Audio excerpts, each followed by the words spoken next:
My name is John Mizuno. I serve as the Vice Speaker at the House. And besides me, I have some stellar lawmakers here that are going to make a difference. We're going to try to make a difference in reducing homelessness. As all of you know here, homelessness we are the #1 state per capita for homelessness.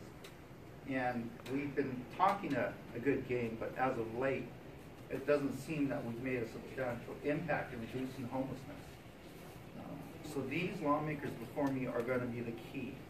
They're going to do their best to bring this home, but it needs to be a collaboration, not just with the legislature, but with the executive branch, that's the governor, and also with our nonprofits. So there's a couple bills of interest. There's probably well over 10 bills, but a couple bills that really percolate to the top. And I'm going to get the lawmakers to talk about them. I've got to my right Representative Tom Brower, House Housing Chair, and also to his right, Senator Willis Sparrow, Housing Chair for the Senate. To my left is Senator Green. He's the Human Services Chair. They're going to collaborate and work together.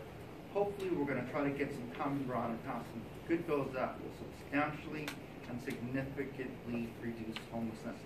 I've also got Norm Baker.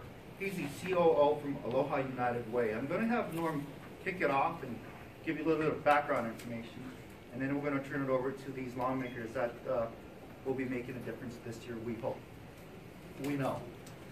So, Mr. Baker, you're on. Thank you, Representative Zeno, Rep. Brower, Senator Sparrow, Senator Green. Thank you very much for having us here this morning.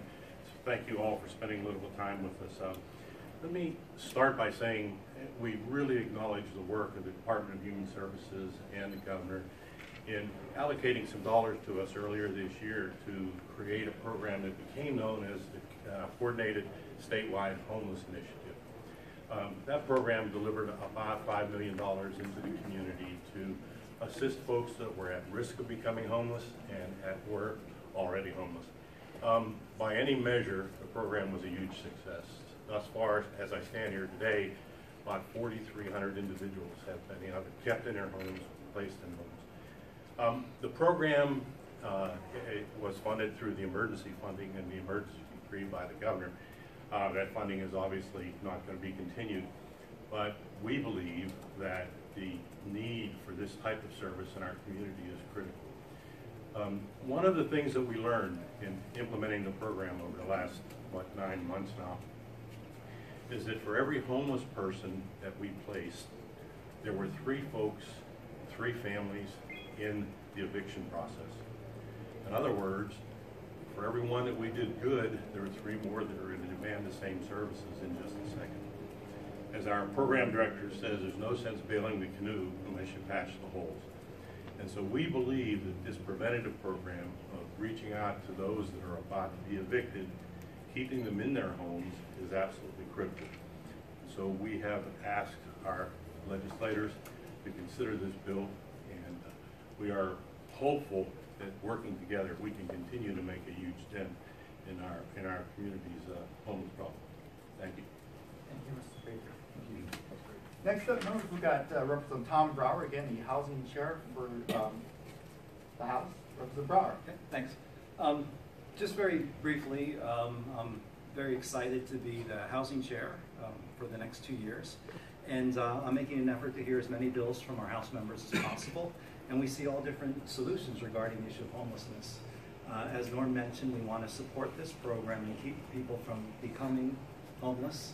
At the same time, though, the feedback I get from my community, Waikiki, Ala Moana, as well as residents in Kaka'ako and downtown, is they need policing efforts. So we need law enforcement to enforce the laws, and then we need the state to provide alternative housing, whether it's next step shelters or housing first.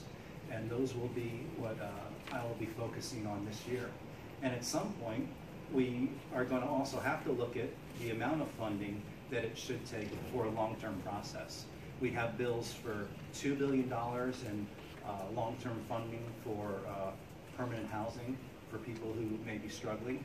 And then we have the governor's package, which is requiring in the neighborhood of $20 million, for this fiscal budget. I think that at some point the community is going to start to ask, what is the return on investment for money being spent? So those are just a few of the things that I'm thinking of and looking forward to the session. Thank you. Thank you, Representative. Next up, we've got the Chair of Housing for the Senate, Representative Will Sparrow. Senator Will. Good morning, everyone, and thank you for joining us. Now, Senate Bill 1107 and HB 1240 are measures which we need to pass because it's about compassion and being able to help those who are struggling and who are certainly in need. And if we can provide some funding in order to keep people from being in the streets or having to live in our parks, that is something that government needs to do. Now, obviously, providing financial assistance to people in need is not going to solve our problem of homelessness and housing. We also need to fund social services, those that have mental health issues, people with drug addiction, and at the end of the day, we need to build affordable housing, in particular affordable rentals. This is going to be a long-term process, easily 5 to 10 years in order to meet the demand of 10,000 units, 22,000 units, or even statewide 60,000 units. But certainly we need to take some initial steps that will have an immediate impact, and this measure to provide financial assistance will do that. And I am hoping that with my colleagues around me, we will be able to provide the funding in order to take care of our homeless and housing problems. Thank you. Thank you very much, Senator. And finally, we've got Senator Josh Green. He also is a medical doctor, Chair of Human Services. I had the pleasure of working with him when he was on the House as his Vice Chairman. I know he's going to do a great job. So, Senator Green, you're on, my friend. Thanks. So, I want to expand the conversation even further. I agree with absolutely everything my colleagues have already said.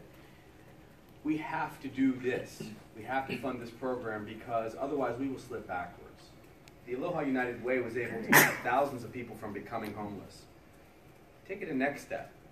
We have about 200,000 of our citizens that are just 2 or 3 paychecks from being in economic crisis and potentially losing their homes themselves.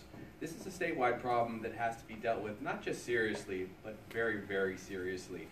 We already are having great challenges taking care of the problem when it's between 8,000 and 12,000 individuals who are homeless, or 2,000 individuals who are chronically homeless and really, really suffering. We can't see this problem get worse. That's why these bills, sponsored, I believe, by Representative Brower and Senator Sparrow, signed by many of us, must pass. We need to support Aloha United Way or whomever we're going to deliver this program. This is the kind of thing that will help prevent homelessness from getting worse while we deal with the problems that we have today. We're going to need to take on some additional ideas. You've heard several of them. Right now, I also want to point out that 1 out of every $7 that we spend in the state of Hawaii is on Medicaid. And this is critical. This funding is critical. It's for people who are destitute, people who need health care coverage. Those very same individuals are often homeless. Over time, I think we're going to find that we should use some of those resources to help with this problem. Is a better investment of our money. For every $1 we spend on Medicaid for housing, for homelessness, we will save $2. We're going to be innovative. We have to solve this problem, as it was said, in the next 5 to 10 years. We're going to start crunching it with these bills. So thank you for supporting it. Please reach out to us with your best ideas. We don't want to see this crisis get worse. We want to see it get better in the coming months and years. At this time, we'll be taking questions from the media. And just to throw some solid statistics at you, I'll be very succinct.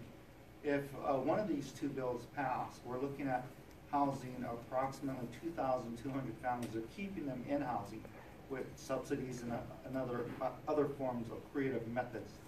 This amounts to 7,400 people that would be homeless without this. Now, it comes at a cost. It comes at a cost. It's not free, of course. It would be for $3.5 million per year. We're looking at a 2-year pilot project on this. Now, if we can do this and show the benchmarks of the success, I'm sure we're going to have a governor. The administration and the other lawmakers will substantially support innovative laws like this, and that's why we're going to ask you for your help to get the word out and educate the people of Hawaii for these 2 important initiatives. Just to name a few. Again, you'll probably see well over 20 bills, but these 2 bills seem to percolate to the top. We need this. They make sense. And as Norm Baker had mentioned, it does work. So at this time, I'm going to take a step back. If you had any questions, feel free to ask. Mr. Baker and the lawmakers. Can you guys explain? Go ahead.